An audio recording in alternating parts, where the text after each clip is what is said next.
এখন যিনি councillor vice chairman রয়েছেন তার দাদার দোকান আগুন লাগানো হলো এবং সব পুড়ে গেছে গোটা দোকান। দেখুন, আমার কাছে খবর এসছে, আর কথা হচ্ছে যে সেই দোকানে আগুন লেগেছে না শর্ট সার্কিট হয়েছে, কি করে হয়েছে আমরা জানি না। আমরা চাই সেখানে শান্তি ফিরে আসুক, সেখানটা স্বাভাবিক অবস্থা ফিরে আসুক।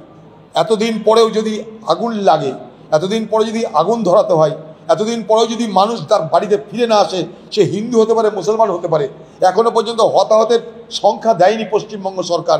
আমি কালকেও গেছিলাম সেই সমস্ত হতাহতের পরিবারের কাছে, তাদের কাছে পশ্চিমবঙ্গ সরকার কোনো সহযোগিতা করেনি, তাদের চিকিৎসার ব্যবস্থা করেনি। গুলি খেয়ে বহরমপুর হাসপাতালে ভর্তি আছে তারা, কারোর কিডনি নেই, কারোর পা বাদ গেছে, তাদের জন্য সরকারের কোনো মাথা ব্যথা নাই। সরকার এগুলো স্বীকার করছে না। আমি কালকে গেছিলাম আমি সাজুর মোড়ে কাশিমনগরে একটা 21 বছর ছেলেকে গুলি করে মেরেছে পুলিশ, তার 19 বছরের বউ আর 1.5 বছরের বাচ্চা। তাদের জন্য পশ্চিমবঙ্গ সরকার এখন পর্যন্ত 4 আনা পয়সা নিয়ে, 4 কেজি চাল নিয়ে তাদের কাছে হাজির হয়নি। তারা সব গরিব মানুষ। ঠিক একইভাবে চলে যান শামশেরগঞ্জের বহু হিন্দু, কয়েকশো হিন্দু পরিবার, তারা ভয়ে পালিয়েছে মালদার দিকে, তাদের কাছে রাজ্য সরকার বা পশ্চিমবঙ্গ সরকার যেতে পারছে না। আপনার রাজ্য এটা, হিন্দু আপনার, মুসলমান আপনার, শিখ আপনার, খ্রিস্টান আপনার। আপনি আসুন, সম্প্রীতির বার্তা দিন, দূরে কেন? আপনি ওদিকে গান লিখছেন, ওদিকে আপনি নববর্ষ পালন করছেন, নববর্ষে পোলাও বিরিয়ানি খাচ্ছেন।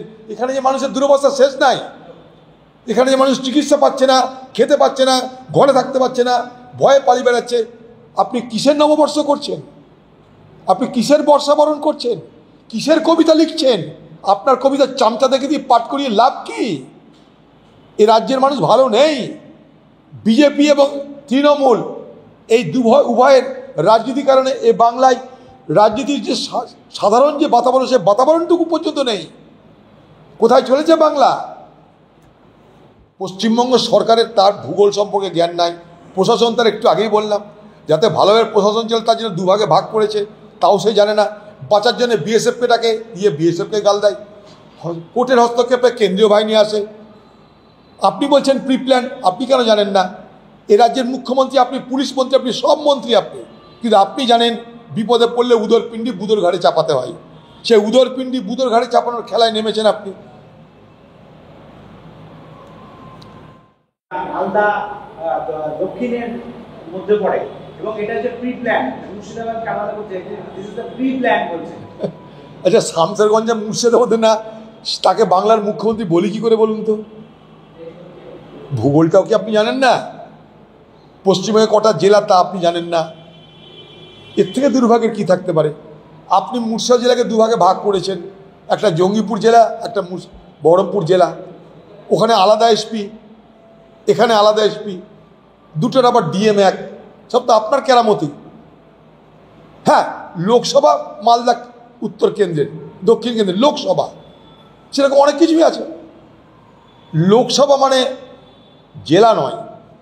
এই সামান্য ভূগোলের জ্ঞান যদি আপনার না থাকে, তো আপনি রাজ্যটাকে সামলাবেন কি করে দিদি? আর তার জন্য এই রাজ্যের এই দুর্দশা হয়েছে। এই রাজ্যের না ভূগোল জানেন, না ইতিহাস জানেন, না সংস্কৃতি জানেন, না শিক্ষা জানেন, ফলে দুরবস্থা হয়েছে। এই বাংলার দুরবস্থার জন্য আপনি দায়ী। সেই কারণেই আমাদের ভিডিও ভালো লাগলে লাইক এবং শেয়ার করুন। কমেন্ট সেকশনে গিয়ে জানান আপনাদের মতামত। আরও ভিডিও পেতে আমাদের চ্যানেল সাবস্ক্রাইব করুন এবং প্রতি মুহূর্তে খবরের আপডেট পেতে প্রেস করুন বেল আইকন।